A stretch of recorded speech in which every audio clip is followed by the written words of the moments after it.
reserve, Red Reserve Battalion, conduct breaching operation using Romarisol official rescue to extricate the victim from the void area and the collapsed building.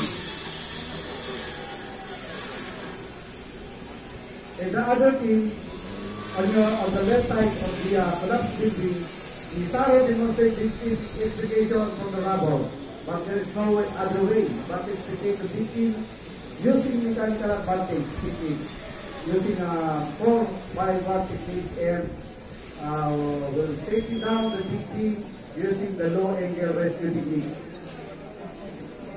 So now they are preparing for the right path to extricate the victim from the rubbles. Simultaneously, the offerings are key to